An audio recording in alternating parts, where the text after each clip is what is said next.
আজকের এই দিনটা মনে থাকবে সারা জীবন, কখনো ভোলা হবে না এই দিনটির কথা। কথায় আছে না, সময়ের সাথে সাথে সবকিছু পরিবর্তন হয়ে যায়, থেকে যায় ফোনের এক পাশে জমে থাকা গ্যালারির কিছু ছবি, কিছু আনন্দের মুহূর্ত। ঠিক তেমনই আজকে এই দিনটা এরকমই থেকে যাবে, হয়তোবার কখনো ফিরে পাবো না এই দিনটি।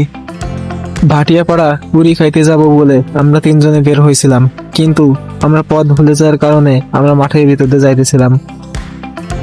মাঠে অনেক কাদা ছিল, পাটের ভুঁই, অনেক গোজা ছিল, যার কারণে আমাদের হাঁটতে অনেক অসুবিধা হচ্ছিল।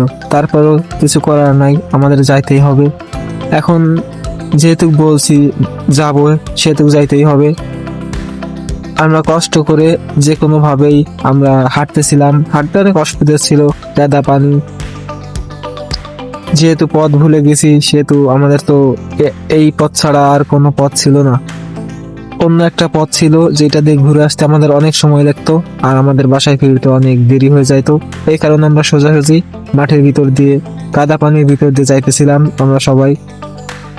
অবশেষে আমরা ঘাটে পৌঁছে গেলাম। পৌঁছে আমরা নৌকা খুঁজতেছিলাম যে আমাদের নৌকাটা কোন পাশে আছে, আমরা যাব ওই পাশে, আমাদের লোকেশন ওইখানে আমরা যাবো। আমরা আমাদের পায়ে অনেক কাদা ছিল, যার কারণে নিজেদের মতো করে হাত পা ধুয়ে নিলাম যাতে কাদাটা চলে যায়। তারপর আমরা হাত পা ধুয়ে আবার আমরা হাঁটা শুরু করি। হাঁটতে হাঁটতে আমাদের অনেক কষ্ট হয়ে গেছিল। আমরা নৌকা খুঁজতেছিলাম, আমরা সে নৌকায় খুঁজে পাইতেছিলাম না, এদিক ওদিক খুঁজতেছিলাম। সবচেয়ে একটা কথা, তলা যদি না পাওয়া যায়, খালি খালি এত কষ্ট হয়ে যাচ্ছে, ঘাম ছুটতেছে, দেখেন মাথায় কাজ করবে না। এখন কি করবো, আর কি ভাবতেছি কি করবো। টলা তো যাবে না, নদী মারতে এই মাথায় তো মাথা। অনেক হাঁটাহাঁটির পর অবশেষে সামনে আমাদের নৌকাটা পেয়ে গেলাম, যেটা দিয়ে আমরা নদীর ওই পারে যাব। ফার্স্টে আমি নিজেই নৌকাতে উঠে গেলাম, পরে এটা মামা, সে আমাদের সাথে গেছিল।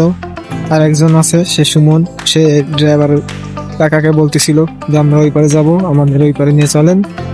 শেষে ড্রাইভার কাকু রাজি হয়ে তার নৌকাটা চালানোর জন্য রেডি হচ্ছিল। তারপর সুমনরে আমি বলি, সুমন তুই স্টার্ট দে। সুমন স্টার্ট দিতে যায়, পরে অতপর সে স্টার্ট দেয়। কাকা বলছিল যে আমার পার্টির কাম ভালো। এটা হচ্ছে মধুমতি রেল ব্রিজ। নদীর মাঝখান থেকে চারপাশটা অনেক ভালোই লাগতেছিল, দেখতে অনেক সুন্দর লাগতেছিল।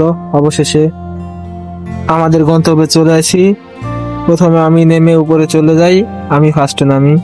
নামার পরে সবাই আস্তে আস্তে নামতেছিল। ড্রাইভার কাকু তার নৌকাটা ভিড়াচ্ছিল যাতে নৌকাটা নদীতে ভাসে না যাইতে পারে।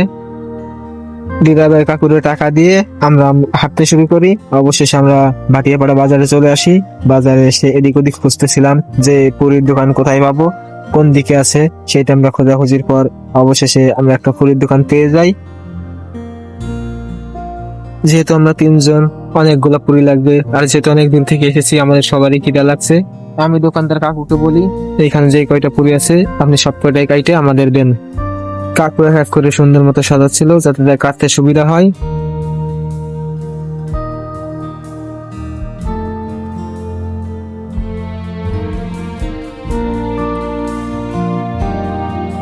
আর ওই পাশে ওরা দুজন অধীর আগ্রহ নিয়ে বসে রয়েছে কখন ওদের হাতে খাবারটা পৌঁছে যাবে। সবশেষে আমরা যেটার জন্য এখানে আসছি, এত কষ্ট করে আসছি, সেটা আমাদের হাতে পেয়ে যায়। যখন মামা এটা হাতে নেয়, তখন শীতে তার মনটা ভরে ওঠে এবং তার মুখের হাসিটার অন্যরকম একটা ভাব ছিল। এটা হাতে পাওয়ার পর আমরা সবাই অনেক খুশি হয়ে গেলাম।